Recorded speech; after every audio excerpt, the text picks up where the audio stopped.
मेरी मैया यशोदा जी की गोद में जब लाला पधारे, भगवान कृष्ण जब आए, तो सबसे पहला दर्शन, सबसे प्रथम दर्शन अगर कोई करने के लिए आए हैं तो वो मेरे 33 कोटि देवताओं में से एक देव, और वो है देवाधिदेव महादेव।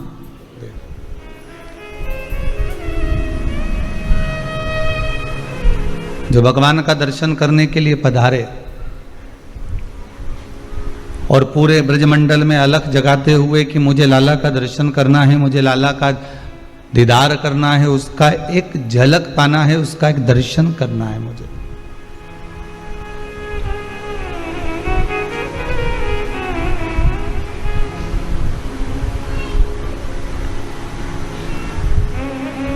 पूरे ब्रजमंडल की धरा पर घूमते घूमते घूमते घूमते जब यशोदा मैया के दरवाजे पर पहुंचे, और यशोदा मैया के दरवाजे पर भी जब लाला का दर्शन नहीं हुआ, तब यमुना जी के घाट पर बैठकर अलख जगाने बैठ गए। यमुना जी के घाट पर बैठकर गोपियों का हस्तकमल देखकर उनका भाग्य बताने बैठ गए।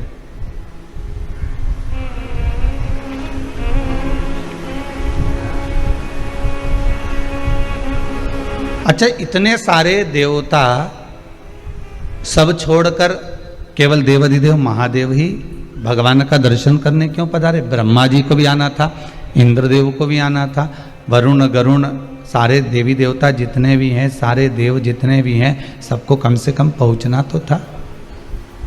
पर कोई ना जाकर केवल अगर पहुंचे हैं तो भगवान शिव ही पहुंचे हैं, केवल भगवान शंकर।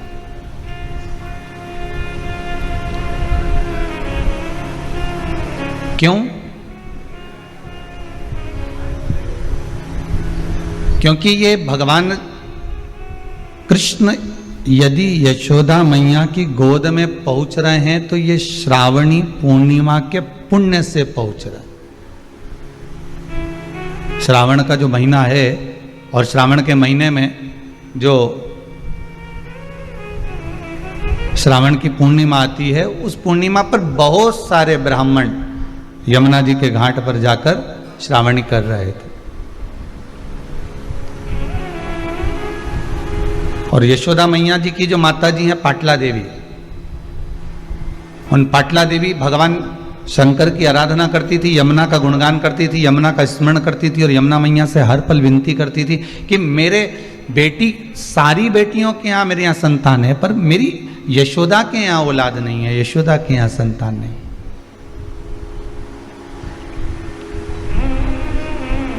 निवेदन भी करा तो उन्होंने शिवजी से करा कि ऐसी कृपा कर दो कि मेरी बेटी के घर में संतान हो जाए, मेरी बेटी के घर में औलाद हो जाए।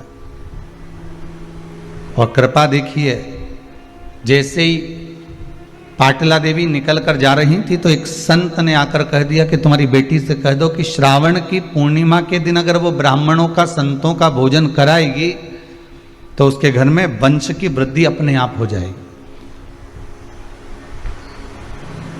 पहले भी कथा में कहा, आज फिर कहते हैं, ब्राह्मण, साधु, संत, सन्यासी, तपस्वी, साधक, उपासक, गौ माता, बहन बेटी, भांजा भांजी, इनको खिलाने से कभी पीछे मत हटो, इनको देने से कभी पीछे मत हटो।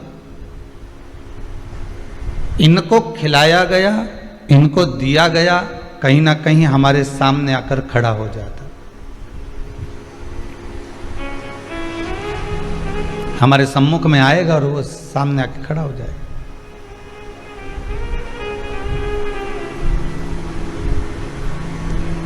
हमारा तो निवेदन रहा है इस व्यासपीठ से, आज फिर करते हैं, मंदिर में दीप लगाओ ना लगाओ, अगरबत्ती लगाओ ना लगाओ, फूल चढ़ाओ ना चढ़ाओ, बेलपत्र चढ़ाओ ना चढ़ाओ, पर शिव महापुराण की कथा कहती है कि किसी भूखे को भोजन जरूर कराओ। अगर आपने किसी भूखे को भोजन करा दिया है, किसी को पानी पिला दिया है, किसी का आचमन करा दिया है, किसी को कुछ पवा दिया है तो उसका पुण्य क्षीण नहीं होगा। वो पुण्य आपके खाते में हमेशा रहेगा, हर पल, हर घड़ी, हर क्षण आपके खाते में रहने वाला।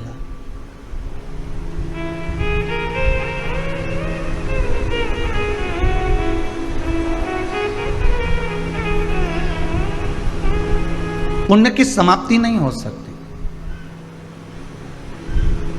बस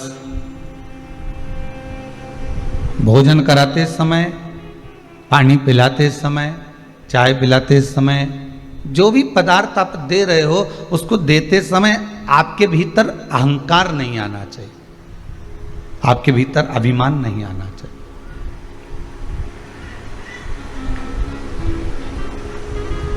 कई बार हम कोई ऐसा काम कर जाते हैं तो हमारे मुख से हम कह जाते हैं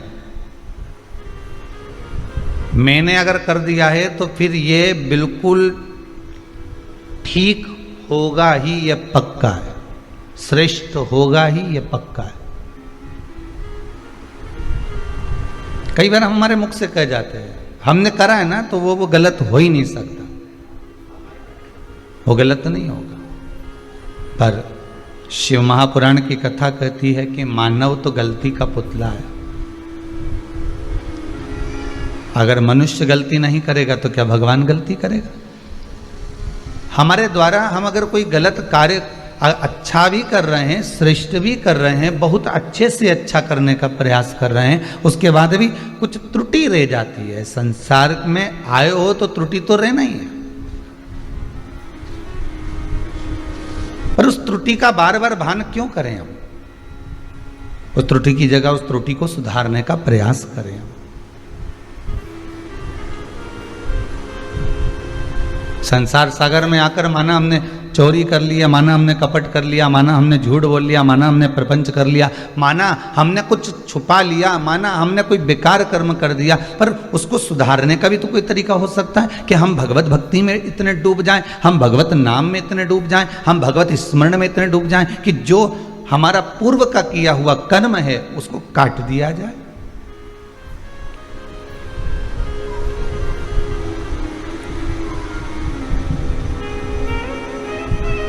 ये जो रुद्राक्ष का पौधा उत्पन्न हुआ शंकर भगवान के नयन के अश्रु से, तो किसी व्यक्ति के नयन में अश्रु ऐसे ही आ सकते हैं क्या? ऐसे ही आंसू आ जाएंगे अपने आप? आप बैठे हो और आंख में से आंसू टपकना चालू हो जाएंगे अपने आप ही? अरे या तो ऐसे टपकेंगे भी ना तो कोई हवा लग गई होगी, किसी का टल्ला लग गया होगा, कुछ सामान लग गया होगा, कोई वस्त्र लग गया होगा, तो आंसू गिर जाए तो बात दूसरी, आंखों से पानी आ जाए तो बात दूसरी।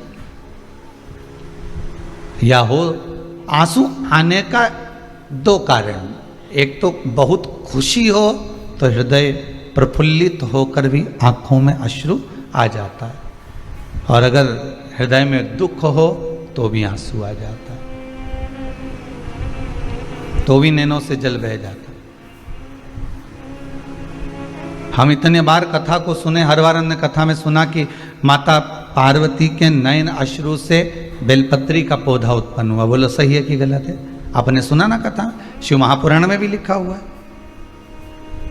लिंग पुराण में भी वर्णन है, स्कंद पुराण में भी वर्णन है कि पार्वती जी के नयन अश्रु से, माँ जगतजननी के नयन अश्रु से बेलपत्री का पौधा हुआ, और शंकर भगवान के नयन अश्रु से रुद्राक्ष का पौधा हुआ। तो अब ये विचार करा जाए कि शंकर भगवान को ऐसी कौन सी विपदा पड़ गई थी, शंकर भगवान को ऐसी कौन सी प्रसन्नता मिल गई थी, शंकर भगवान को क्या प्राप्त हो गया था जो शंकर भगवान के नयनों से अश्रु गिरा?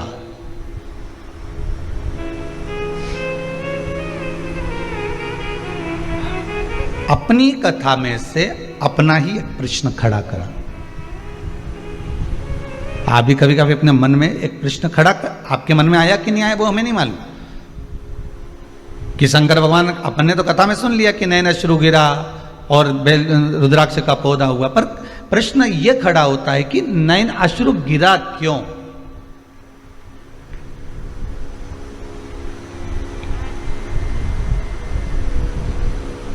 नैनों से आंसू, यहाँ यशोदा मैया की जो माता जी हैं पाटला देवी, इनकी आंखों से आंसू गिर रहा था। क्यों गिर रहा था? क्योंकि उनकी बेटी के घर में बच्चे नहीं थे।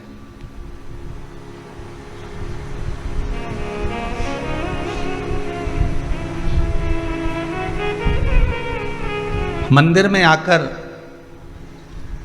गुरु के दरवाजे पर जाकर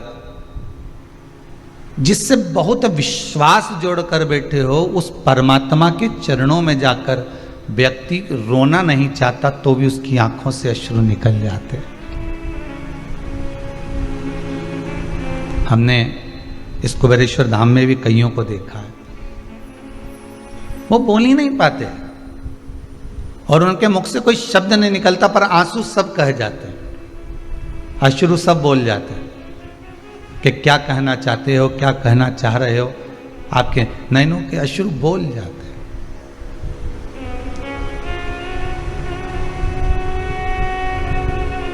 यशोदा मैया की माता पाटला देवी ने संतों से यह नहीं कहा कि मेरे घर में बेटी के गर्भ में संतान नहीं है, वो तो बस पूजन कर कर आ रही थी और नैनों से अश्रु बहाती हुई आ रही थी। तो संत ने पूछ लिया, क्या बात है, तुम्हारे नैनों से अश्रु गिर रहा है, अब बताएं क्या। अश्रु ही तो सब बोल रहे हैं ना। अगर हृदय में थोड़ा सा गम होगा, दुख होगा, तो ही तो आंसू निकलेंगे।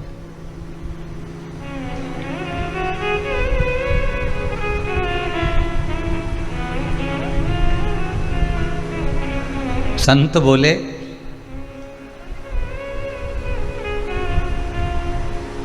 अगर नैनों में अश्रु हैं तो अपने परिवारजन को, अपने कुटुंबजन को, अपने हितैषियों को क्यों नहीं बोलते कि आपको तकलीफ है, आपको अश्रु आ रहे हैं। पाटला देवी ने एक बात, माता यशोदा की माता जी ने एक बात बहुत सुंदर कही है, संसार वाले तो आंसू देखकर पोंछ तो देंगे, मना नहीं है, पर जाते जाते कोई शब्द एक ऐसा और कहकर चले जाएंगे, फिर आंसू निकलना प्रारंभ हो जाए।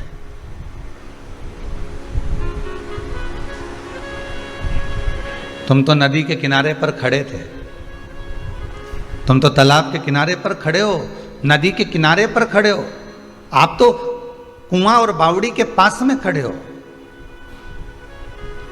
दूसरा कोई आपको धक्का दे ना दे, दूसरा आपको कहीं पीछे से धकेले ना धकेले, पर यह पक्का है कि कोई अपने को अगर मालूम पड़ गया कि ये कुएं की पाल पर है, ये नदी के घाट पर है, ये सरयू आदि आदि की जितनी भी नदी तालाब सरोवर के घाट पर है, तो ये पक्का है कि कोई अपना आकर धक्का जरूर दे जाए।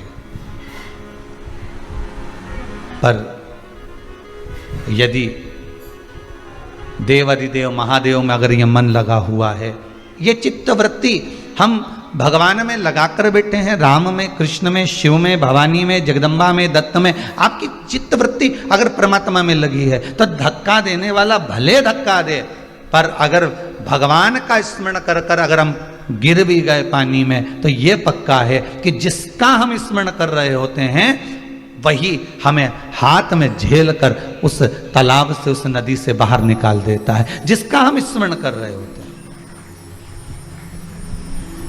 जिसकी भक्ति में हम रमे हुए होते हैं।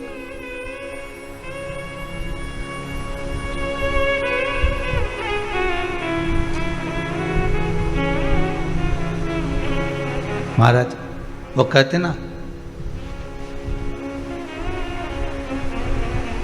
ले ले हरि का नाम नहीं, यही एक तरने का उपाय है, यही है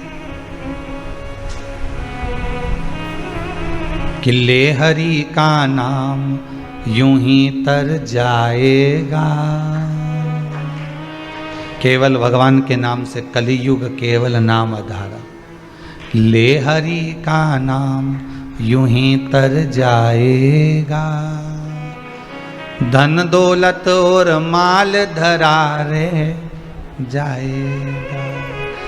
संपूर्ण साधन जितने भी रखे हुए हैं, संपूर्ण व्यवस्थाएं जितनी रखी हुई है, ये सब रह जाने वाली है, पर जो साथ जाने वाला है वो भगवान का नाम, इसके सिवाय कुछ भी नहीं। और हमने करा भी क्या, वस्तु तो बटोरी, नाम छोड़ दिया। सवेरे सवेरे से एक ही काम करते हैं, भैया राम राम। किसी ने पूछा कहां जा रहे हो, काम पर। काम हमने अपने पास रख लिया, राम तुम रख लो, जाओ।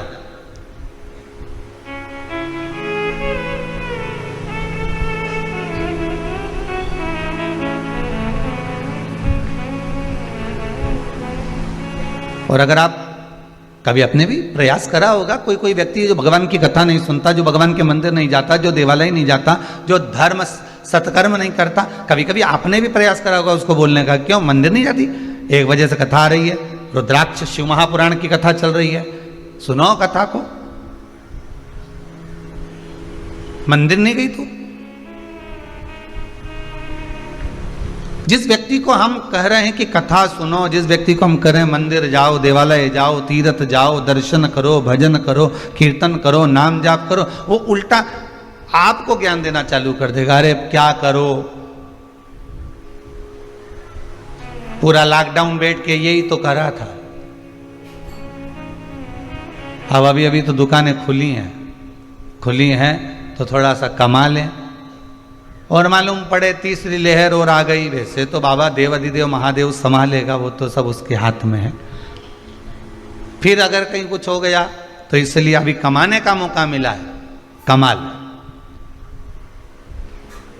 हम इसको एकाग्रित कर लें, हम कमा लें, मना नहीं है, खूब कमाओ, डट के कमाओ। हम तो देवाधिदेव महादेव से, कुबेरेश्वर महादेव से, भंडारी से यही कहेंगे कि बाबा अगर इनको एक देते हो तो इनको दो दो, खूब दो, कमी मत रखो,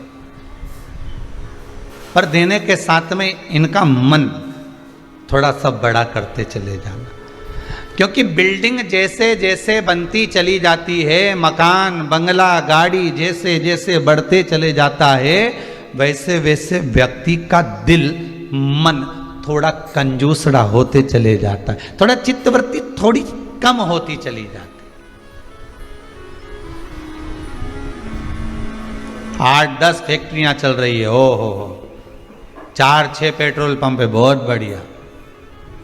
कजन कितनी तो हमने कॉलोनी काट ली, बहुत बढ़िया। इतनी गाड़ियां हैं, एक एक बहू की अलग, बेटा की अलग, ओ बहुत बढ़िया। सेठ भी अलग अलग हैं, हीरा का अलग, कुंदन का अलग, इसका अलग, उसका अलग। हमने कहा बहुत जोरदार। अब उनसे पूछा जाए कि आपने इतना सब कुछ करा, अपने जीवन काल में आपने भगवान का भजन कितना करा, आपने शिव महापुराण की कथा कितनी करवाई, अपने जनमानस के लिए, संसार के लोगों के लिए कोई प्याऊ खुलवाया, संसार के लोगों के लिए कोई मंदिर बनवाया, संसार के लोगों के लिए कोई बाग बगीचा बनवाया, संसार के लोगों के लिए कोई बेलपत्री का पौधा लगाया, संसार के लोगों के लिए कोई शमी का पौधा लगाया, संसार के लिए तुमने किया क्या? ये तो करा तुमने अपनी पत्नी के लिए, ये तो किया तुमने अपने बच्चों के लिए, ये तो किया तुमने अपने परिवार के लिए, अपने कुटुंब के लिए, अपने लिए करा, संसार के लिए क्या करा?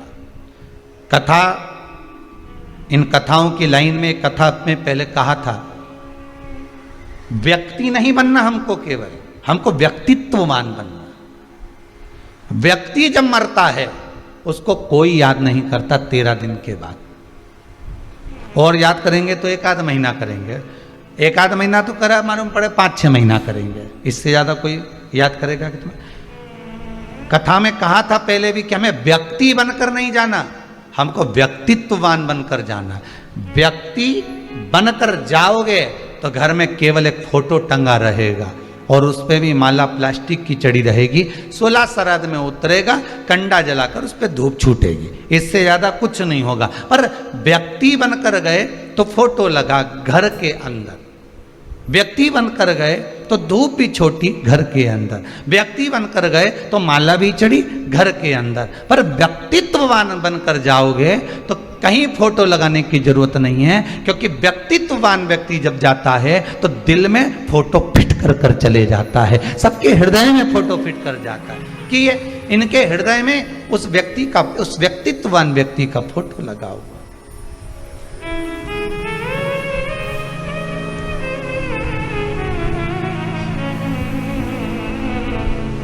मैं धन्यवाद दूंगा श्री घनश्याम दास जी, श्रीमती उषा जी गांधी, खामगांव महाराष्ट्र को, कि धन का सही उपयोग यही है और मन का भी सही उपयोग यही है। और जितने पूर्वजों के आपने नाम लिखे हैं, मैं तो कहूंगा ये उन्हीं का आशीर्वाद है। उन पूर्वजों का ही, जो आप खामगांवों से ऑनलाइन इस शिव महापुराण की कथा को करवा रहे हो, महाराष्ट्र से।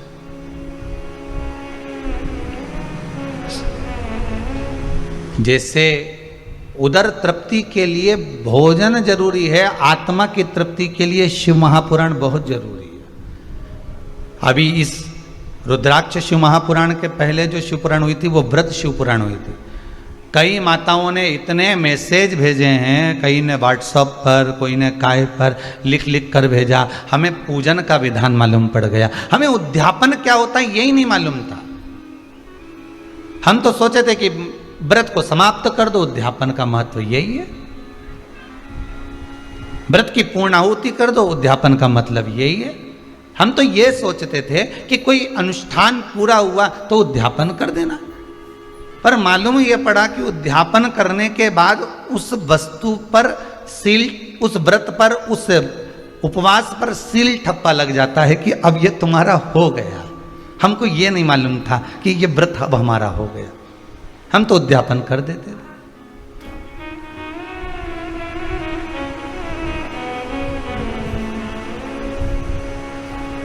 जितने वर्ष की शिव पुराण को उठाना है, एक एक वर्ष की शिव पुराण हमारे यहाँ YouTube पर डली होगी, हमारे चैनल पर डली होगी। उठा उठा कर आप सुनते जाना। प्रत्येक शिव पुराण में आपको कुछ ना कुछ सीखने को मिलेगा, जो हमारी जिंदगी को संवारने के लिए, जो हमारे जीवन को सुधारने के लिए।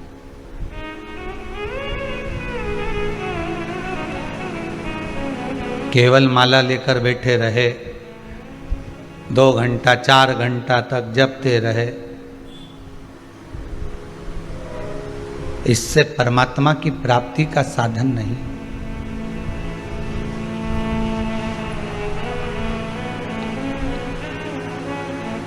आज जन्माष्टमी का दूसरा दिन है, नंदोत्सव है। एक बात कहना चाहूंगा आपको, थोड़ा सा भले बुरा लगेगा पर शायद किसी को अच्छा भी लग सकता है, पर कहने में नहीं चूकूंगा। हमने देखा है माताएं, पुरुष वर्ग अपने घर घर के ठाकुर जी को लेके डलिया में जाते आते रहते हैं। आपने भी दर्शन किया होगा। घुमाओ मना नहीं है, ठाकुर आपका है, आप ठाकुर के हो।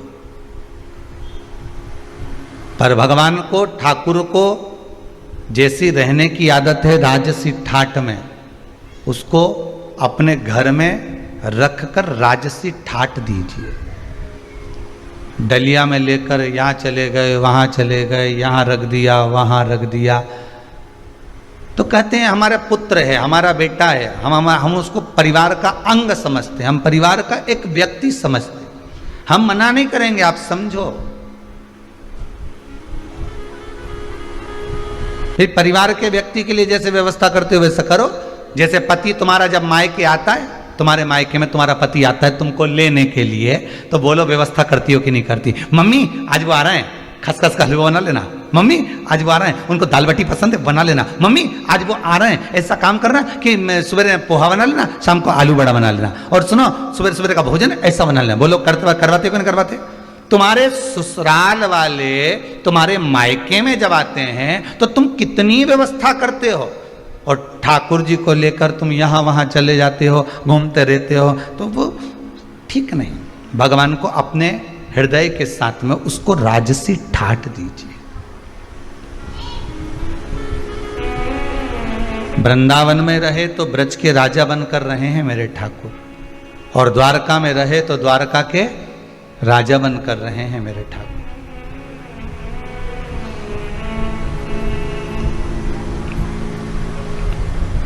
अभी एक बार तो कहाँ हमने देखा था कहीं पर कि कोई माताएं हैं तो ऐसे राधा कृष्ण थे, उनको एक हाथ में राधा को पकड़ी थी, एक हाथ में कृष्ण को पकड़ी थी, और चली जा रही। और सामान खरीदा वो हाथ गाड़ी से, ठेला गाड़ी से, तो राधा कृष्ण को वह ठेले पे धर दिया और सामान ले लिया। सामान लिया, झोला टांग लिया एक हाथ में, मालूम पड़ा ठाकुर जी को तो ले गई, राधा जी को ठेले पे छोड़ गई। फिर याद आया उसको, फिर आई, फिर राधा जी के भी, फिर अभी तक दो हाथ में थे, अब दोनों को एक ही हाथ में उठाया। श्रेष्ठता ने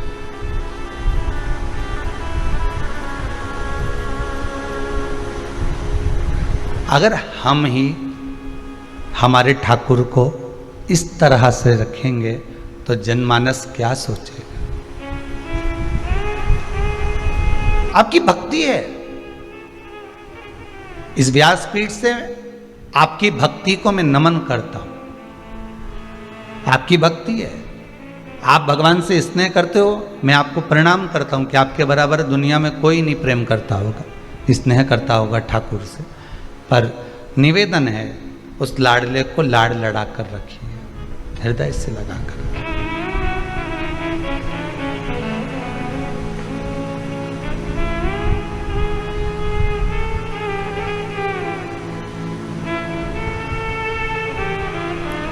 और चित्त वृत्ति में अगर वो समाया है तो फिर क्या सोचेगा? किसी एक माता जी ने पूछा था क्या शंकर भगवान का शिवलिंग घर में रखना जरूरी है? मेरा पति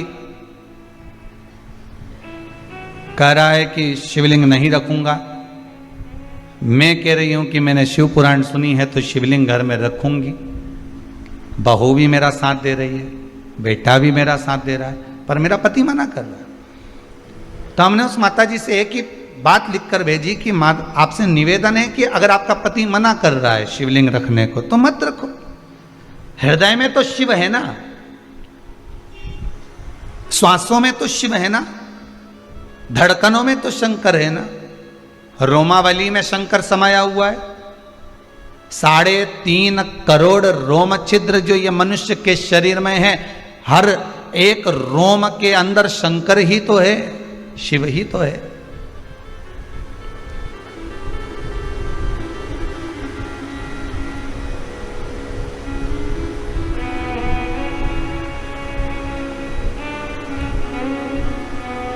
हम नर्मदा जी नहाने गए थे, वहां से शंकर जी लेके आए, इतने बड़े शंकर जी। गुरु जी बताओ कहां रखे? हमने कहा लाने का कौन ने बोला था तेरे को? वो इतने बड़े लेके आई है तो कोई मंदिर के लिए लाई होगी ना? नहीं, वो तो सब ले जा रहे थे तो हमने कहा हम भी ले चले। अच्छा, शिव पुराण कह रही है एक छोटा सा, छोटा मात्र एक तिल बराबर का भी अगर कंकर है तो वो शंकर है। आप उसमें तो भगवान का दर्शन करिए, आप उसमें तो भगवान का दीदार करिए।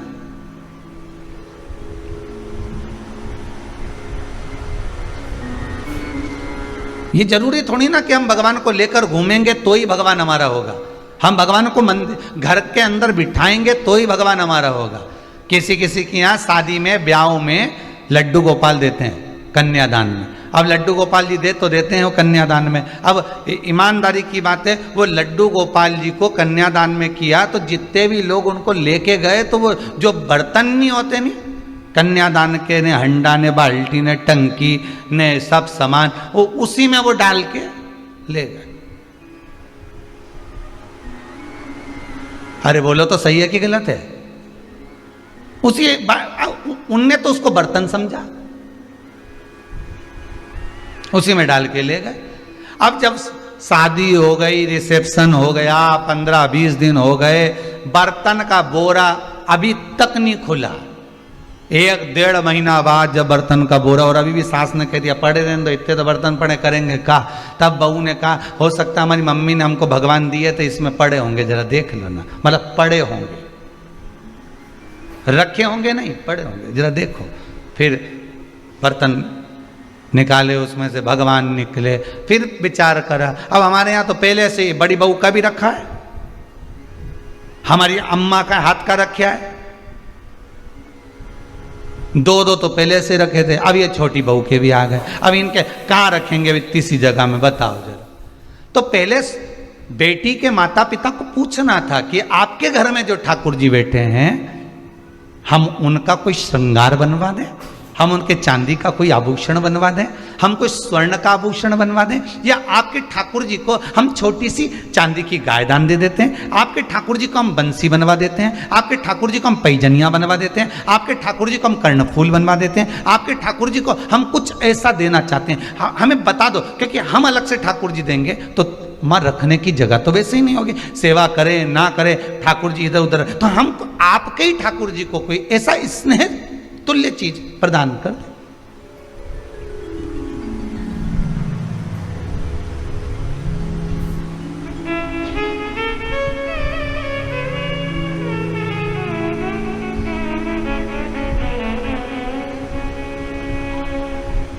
लोग वो बकरी की चाल, भेड़ चाल बोलते हैं ना, ऐसे चलते हैं। पहले क्या होता था, जब बुलावा होता था किसी के यहाँ, शादी हो, मंडप हो, ब्याह हो, तो उसमें जो गिफ्ट आइटम बंटते थे ना, तो एक जैसा इन्होंने पानदान बांटा, तो पानदान ही चलेगा। एक जगह की शादी में गए, वहाँ पे भी पानदान मिल गया, दूसरे की शादी में गए वहाँ भी पानदान मिल गया, तीसरे की शादी में गए वहाँ भी पानदान मिल गया, चौथे के यहाँ गए वहाँ भी पानदान मिल गया। इतना पानदान घर में इकट्ठा हो गया और अभी तक पेटी में पड़ा है। कई कई का तो काला पड़ गया। अब निकाल लूंगी दिवाली पे जब ये बेकार हो जाएगा। अब वो ही इतना चल रहा है कि वो निकालने का फुर्सत ही नहीं मिल रही है।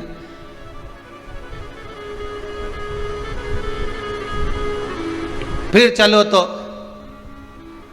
एयर टाइट डब्बा जिसमें एयर नहीं भरा है, अब वो डब्बा एक के यहाँ गए उसने भी दिया, दूसरे के यहाँ गए उसने भी दिया, तीसरे के यहाँ गए उसने भी दिया, फिर चौथे नंबर पर फिर पानी की वो बॉटल जिसमें चाय गरम रहे, तो एक के यहाँ गए तो उसने भी बुला हुआ में दी। इतनी बॉटल इकट्ठी कर ली, वह पेटी के अंदर पड़ी 4-6। अब ये सोच रही कि अब मैं पैक कर करके किसी को दे दो, नहीं भाई।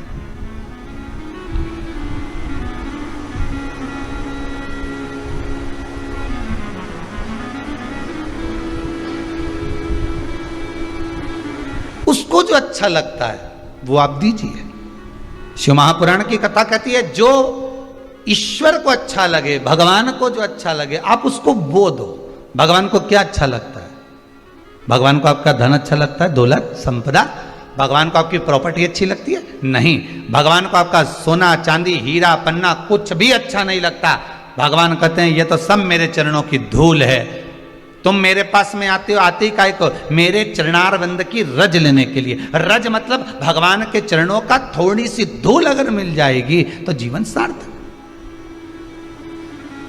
मेरे पास क्यों आए हो? मेरे पास तो अगर आए हो कुछ देना चाहते हो तो केवल मुझे दे रहे हो, तो मुझे जो प्रिय है वो दीजिए। तो भगवान को प्रिय क्या है? तो कहा मुझे प्रिय है बस तेरा भजन, मुझे प्रिय है तेरा स्मरण। तेरे हृदय से तू भगवान का नाम ले ले, श्री शिवाय नमस्तुभ्यम बोल ले। बाबा कहते हैं बस मैं तेरा हो गया, तू मेरा हो गया।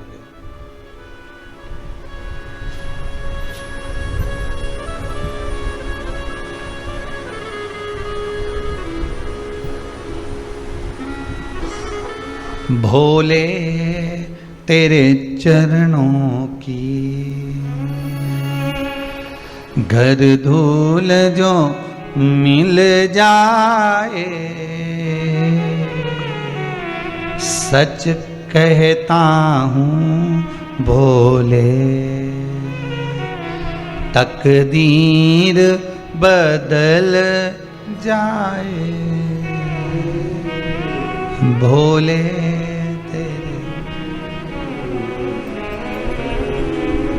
ये मन बड़ा चंचल है, कैसे तेरा भजन करूं। ये मन बड़ा चंचल है, कैसे तेरा भजन करूं। ये मन बड़ा चंचल है, कैसे तेरा भजन करूं। ताली से बात।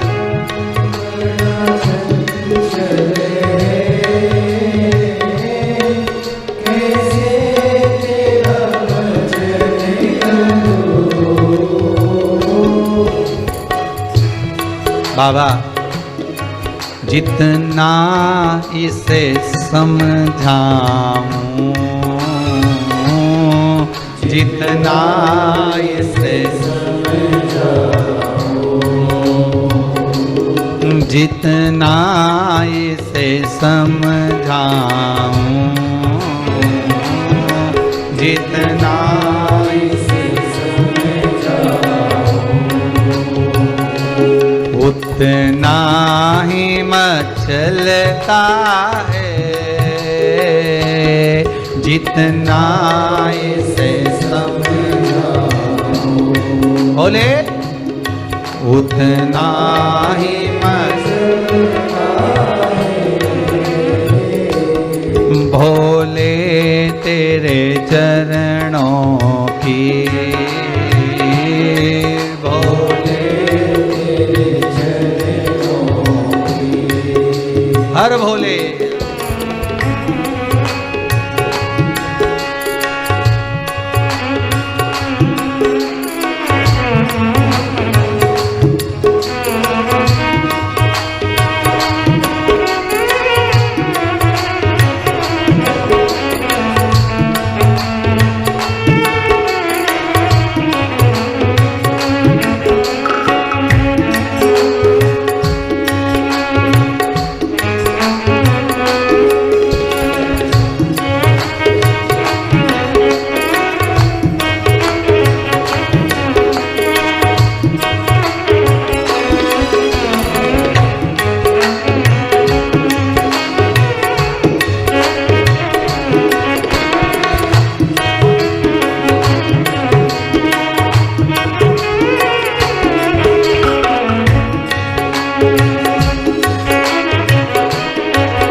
नजरों से गिरा नाना, चाहे जितनी सजा देना,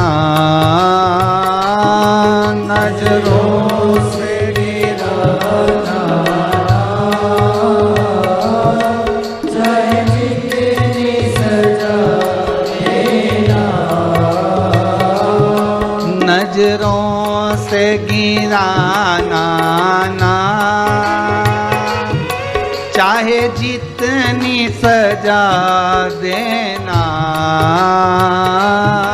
नजरों से गिरा नाना, शंभो चाहे जितनी सजा देना,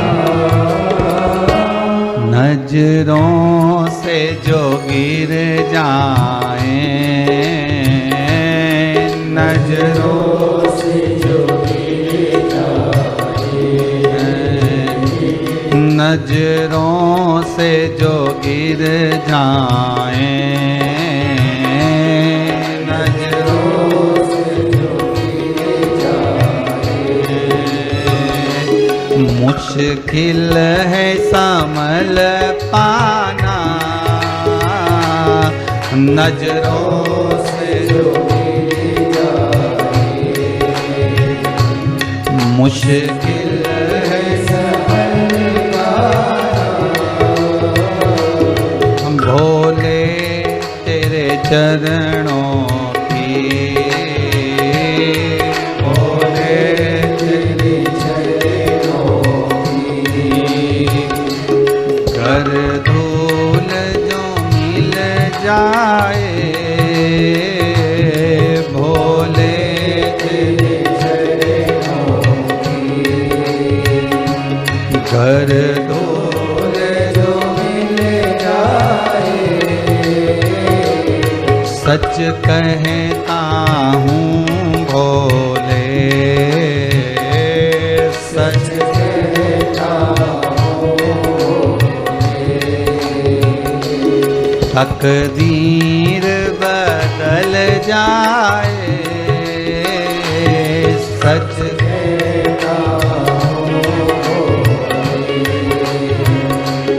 तकदीर बदल जाए,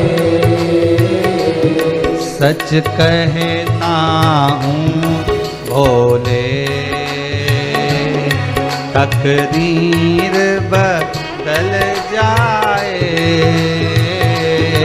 सच कहता हूँ भोले, तकदीर बदल जाए, भोले तेरे चरणों की, भोले तेरे चरणों की, कर धूल जो मिल जाए, भोले तेरे चरणों की, हे शंकर हे त्रिकालदर्शी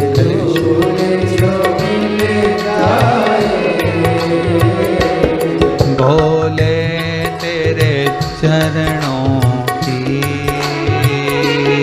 भोले तेरे चरणों की, हे शंकर करुणा सागर आपके चरणारविंद की मात्र रज मिल गई तो मेरा जीवन तो वैसे ही सार्थक हो गया। रिटर्न बढ़ गया, मेरा जीवन तो वैसे ही सार्थक हो गया। उसकी सार्थकता, उसकी आनंदता, उसकी उमंगता आपके चरणारविंद की रज से है, चरणों की रज। ये जरूरी नहीं है कि घर में शिवलिंग होना बहुत जरूरी है। हम तो कहेंगे शिवलिंग है आपके घर में, अच्छी बात है, सेवा करो, चाकरी करो, दर्शन करो, कथा स्मरण करो, पूजन करो, पाठ करो। शिवलिंग लाने का मन है आपका तो हम तो करबद्ध हाथ जोड़कर निवेदन करेंगे कि शिवलिंग भी लाना तो ऐसा लाना कि जिस पर कोई वस्तु आप समर्पित कर दें तो उसको पा लें। जैसे नर्मदेश्वर शिवलिंग, नर्मदा जी के जल से निकला हुआ शिवलिंग ऐसा होता है कि उस पर कुछ भी चढ़ाकर आप खा सकते हो, कुछ भी समर्पित कर कर आप पा सकते हो। बाकी के जितने शिवलिंग हैं नर्मदेश्वर को छोड़कर, उनको अगर कोई वस्तु टच हो गई तो उसको आप पा नहीं सकते। फिर वो बैरागी, त्यागी, साधु, सन्यासी, तपस्वी, साधक, उपासक के लिए रहेगा, वो फिर आपका पाने के लिए नहीं रहेगा। वो संत के लिए, साधु के लिए, जिसने अपना घर गृहस्थी परिवार सब छोड़ दिया हो, फिर वो उसका है, फिर उसके लिए। और अपन तो गृहस्थी हैं, घर में रहने वाले हैं। कभी कभी शंकर भगवान का स्नान कराएंगे, अभिषेक करेंगे तो दूध दही का पंचामृत चरणामृत भी ले लेंगे। अपन तो गृहस्थी है।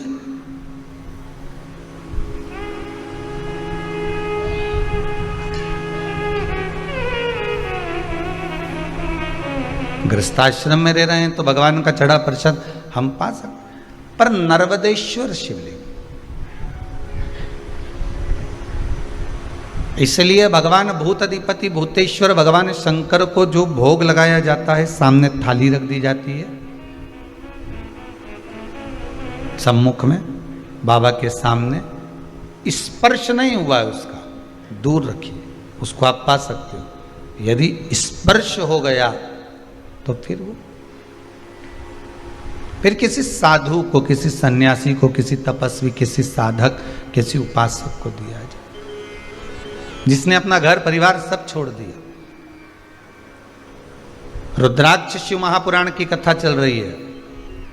भगवान के आंख से आंसू क्यों गिरा, बात वहां पहुंचना।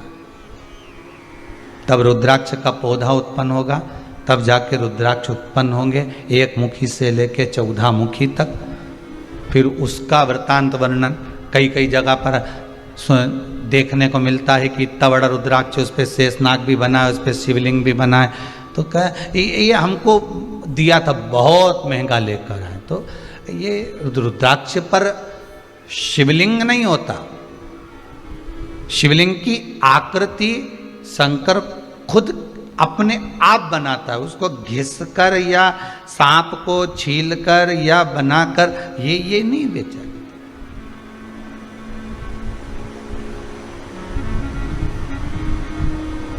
किसी ने पूछा एक बार कि गुरुदेव ये जो रुद्राक्ष होता है जिसको अपन पहनते हैं, धारण करते हैं, जिस रुद्राक्ष को अपन पहनते हैं,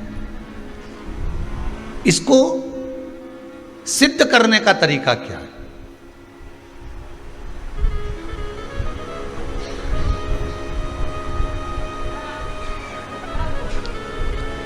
अच्छा, सिद्ध नकली भी हो जाता है और सिद्ध असली भी हो जाता है। अब इसको भी समझ लेना जरा अच्छी तरह से। प्लास्टिक का जो रुद्राक्ष होता है, नकली जो रुद्राक्ष होता है, सिद्ध वो भी किया जाता है, लोग अब सिद्ध करते ही हैं उसको। और असली का जो रुद्राक्ष होता है उसको भी सिद्ध करते हैं। तो कहा महाराज जी दोनों में अंतर क्या है? तो शिव महापुराण की कथा कहती है, रुद्राक्ष शिव महापुराण की कथा कहती है कि नकली और असली में एक अंतर जरूर है कि असली रुद्राक्ष अपना काम मात्र सिद्ध होते ही चालू कर देता, और नकली रुद्राक्ष आप 50 बार उसको अभिषेक में रख लिए, 50 बार आपने अनुष्ठान कर लिया, 50 बार आपने व्यवस्था कर ली, 50 बार आपने उसको रिझाना चाहा, उसके बाद भी वो सिद्ध नहीं हो पा रहा। 4 दिन अगर उसने अपना असर दिखा दिया तो 5वें दिन वापस वो डाउन हो जाएगा। ये नकली है।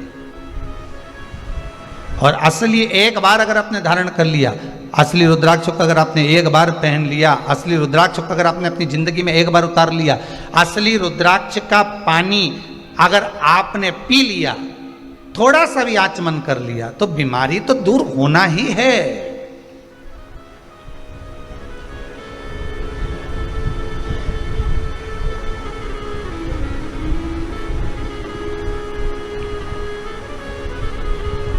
नकली और असली में अंतर यही है। असली रुद्राक्ष को तो सिद्ध करने का एक ही तरीका, जो 14 मुखी तक रुद्राक्ष इनका जो मंत्र दिया गया है, उस मंत्र का स्मरण कर लो, उस मंत्र का जाप कर लो, उस मंत्र का भगवती स्मरण कर लो। और अगर वो भी नहीं कर सकते तो क्या लिखा है शिव महापुराण में? जिस रुद्राक्ष को आप सिद्ध कर रहे हो, रुद्राक्ष आपके घर में जो रखा हुआ है, उसको सिद्ध करने का एक तरीका और वर्णन किया। 108 बेलपत्र, बेलपत्र की बीच वाली पत्ती, उस पत्ती पर भगवान शंकर का ओमकार, ओम संबोधन चंदन से लिखा, उसको रखते जाइए। 5 बेलपत्र नीचे रख दिए, उसके ऊपर रुद्राक्ष रख दिया। उसके बाद में बाकी की जो 108 बेलपत्र है, आप जो गिनती की चढ़ा रहे हैं, वो उसके ऊपर केवल ओम नमः शिवाय बोलकर भी समर्पित करेंगे। 5 दिन तक ऐसे कैसे ही रखे रहने दो उसको। बस इतना जरूर करना कि उसके सामने कपूर जरूर जलाना, थोड़ा सा कपूर, अर्थात अपन जलाने का मतलब है कि कपूर की आरती कर लो। कर्पूर घोरम करुणावतारम संसार सारम, कपूर उसके सामने 5 दिन तक प्रतिदिन शाम के समय, सुबह के समय पर आप आरती के नुमा उसको अवश्य प्रज्वलित करें। मात्र 5 दिन। 5 दिन के बाद वो बेलपत्री को उठाइए, और उठाने के बाद में आप विसर्जन कर दीजिए। रुद्राक्ष को ओम नमः शिवाय बोलकर या श्री शिवाय नमस्तुभ्यम मंत्र का स्मरण कर कर, या रुद्राक्ष के जो मंत्र हैं, जितना मुखी रुद्राक्ष है उतना मंत्र का, उस मंत्र का जाप कर कर, आगे आएगा चरित कथा में उस मंत्र को बताएं, तो उस मंत्र को भी बोलकर आप उस रुद्राक्ष को धारण करेंगे, वो सिद्ध हो गया। अब ना उसको कहीं अभिषेक में रखने की जरूरत है, अब ना उसको कहीं भभूति लगाने की जरूरत है, और ना उसको किसी तरह से उसमें धूप घुमाने की जरूरत। अब तो तुम्हारे तन पर जब धारण कर लिया तुमने, उस तन पर धारण करने के बाद तुम जब घटकी जिह्वा से शिव का नाम लोगे, आपको पहले कथा में कहा था, एक होता है आ जपा जप, पहले की कथा में निकाल कर देखना। एक होता है जप, जो तुम हाथ से कर रहे हो, मुख से कर रहे हो। एक आजपा जप होता है। आजपा जप किसको कहते हैं? कि जिस दिन से तुम पैदा हुए, माता के गर्भ से जब तुम बाहर निकले और तुम्हारी श्वास जब निकलना, अंदर बाहर होना चालू हो गई, श्वास निकलना प्रारंभ हो गई, उस दिन से तुम्हारा एक जप चालू हो गया, उसको कहते हैं आजपा जप।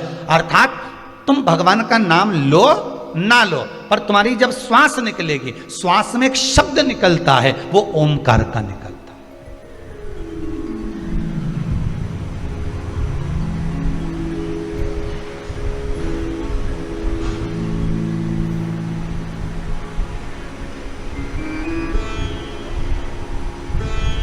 अब एक बार कथा में कह दिया कि ये श्वास निकली है तो इसमें शब्द भगवान का निकला है, तो कहे रात को जो सोते हैं और घुर्राटा भरते हैं उनका क्या होगा? है? रात को सोए और घुर्राटा भर रहा है, तो वो भी तो श्वास निकल रही है। तो हमारा निवेदन है, कभी कभी शंकर भगवान रुद्र रूप भी ले लेते हैं, ये तो रूप पर आधारित है। कभी कभी शिव रुद्र रूप में भी।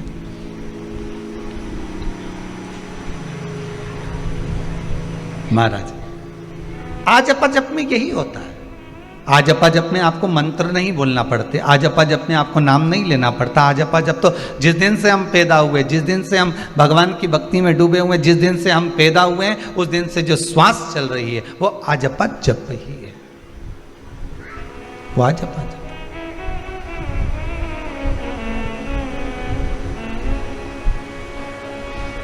श्वास श्वास में ओम रटो, वृथा जन्म मत खोए, ना जाने इस श्वास का फिर आवन होए ना होए। इसलिए जप लो।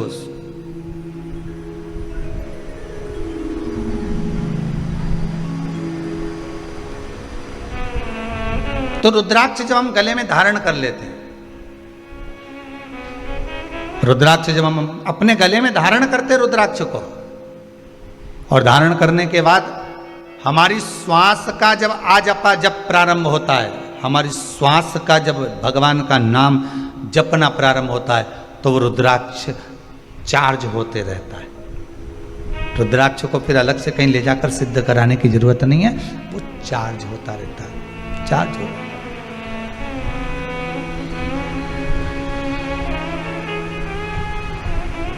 फिर उसको सिद्ध कराने की कहीं जरूरत नहीं पड़ेगी, फिर वो चार्ज हो रहा है अपने आप, अपने आप चल रहा है। घी की कटोरी में रख दिया, उससे भी सिद्ध होता है रुद्राक्ष। घी के पात्र में रखने के बाद भी रुद्राक्ष की सिद्धता आ जाती है, पहले भी कथा में कहा। पर कथा चल रही है कि यहां यशोदा मैया जो आंख से आंसू बहाई हैं, तो संत ने आकर कह दिया कि तुम मत रो, तुम्हारे नैनों में जो जल भरा हुआ है रुकिए, शिव है। आप श्रावणी की पूर्णिमा के दिन, श्रावण की पूर्णिमा के दिन जब संत आए तो आप उनको भोजन करा दो, उसका फल मिल जाएगा। और यशोदा जी के यहाँ लिख कर भेज दिया पाटला देवी ने, और यशोदा जी ने फिर भोजन करने बुलाया। संत ब्राह्मण जब भोजन करने के लिए बैठे, और बैठने के बाद जब यशोदा जी खीर देने के लिए आई, सिर पे इतना घूंघट डला हुआ था, इतना घूंघट यशोदा मैया डाली हुई थी, हाथ में बड़े बड़ा चुड़ला पहनी हुई थी, पांव पैजनिया कमर करदनी माता यशोदा पहनी हुई थी, सिर पर सुंदर माँ यशोदा बौर पहनी हुई थी, मुख दिख नहीं रहा था माता यशोदा का, क्योंकि घूंघट इतना था।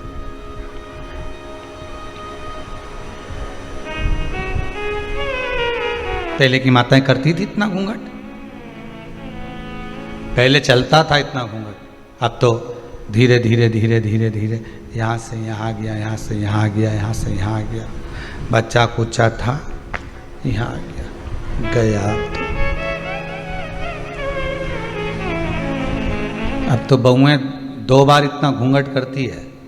एक बार शादी होकर आती है तब, क्योंकि मुंह दिखाई होती है तो सोने की रकम मिलती है, और दूसरी बार बहुएं घूंघट करती है घर में जब बुढ़ा बुढ़ी मरे तब। घर में कोई बुजुर्ग जब शांत होता है, रिटर्न नहीं आ रहा है, घर में जब बुजुर्ग कोई शांत होता है तब इतना घूंघट लिया जाता, तब इतना घूंघट ले लेती। क्यों? कारण क्या है? क्योंकि आंख में से एक भी आंसू तो गिरना नहीं है, बस घूंघट रखकर नई नई डिजाइन में चिल्लाना है, डीले कम करो, नई डिजाइन में चिल्लाना। अब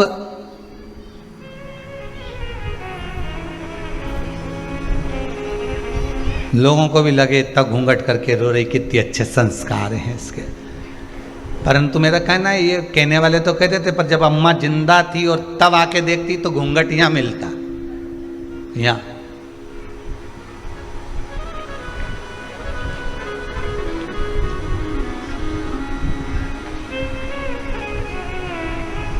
कभी कभी रोने का तरीका भी बदल जाता है। एक व्यक्ति कथा में जाकर बैठा और बैठते से ही जो रोना चालू करा उसने, तो महाराज जी भी चक्कर में पड़ गए कि मैंने रोने की कोई कथा ही नहीं बाची, जब उन्होंने रोने का कुछ बोला ही नहीं तो ये रो क्यों रिया आखिर। और 1 घंटा हुए तो रो ले, यहाँ तो 3 घंटा लगातार रोए जाए रोए जाए रोए जाए रोए जाए। तो कथा जब पूरी हो गई, अक्षतम केशवम हो गया, तब महाराज जी ने उसको अपने पास में बुलाया, भैया इधर आओ जरा। हाँ महाराज जी बोलिए, ये बताओ हमने कथा में कोई रोने की बात तो बोली नहीं, तो तुम इतना क्यों रो रहे थे? और थोड़ा बहुत रो रहे चल जाए, तो अल्लाह अल्लाह के रो रहे, चिल्ला चिल्ला के, तुम इतना क्यों रो रहे थे? अरे महाराज जी हम तुमको क्या बताएं। महाराज जी बोले नहीं बताओ तुम तो क्या बात किया। महाराज जी बात इतनी सी है, हमारे पास में एक पाड़ा था, तो वो 3 घंटे तक टर टर टर करता रिया, आखिरी में वे जिंदा रिया ही नहीं, मर गया। हमको भी रोना इसलिए आ रहा है कि तुम भी 3 घंटे से पाड़े जैसे टर टर कर रहे हैं। अब हमें टेंशन ये है कि पाड़ा निपट गया, कहीं तुम नहीं निपट जाओ। तो जो नहीं समझे आंसू की कीमत, जो नहीं समझ पाए कि आंसू है क्या, वो तो लगे कि हाँ, पाड़ा और महाराज एक जैसा दिखे कि 3 घंटा टर टर कर, पर नहीं।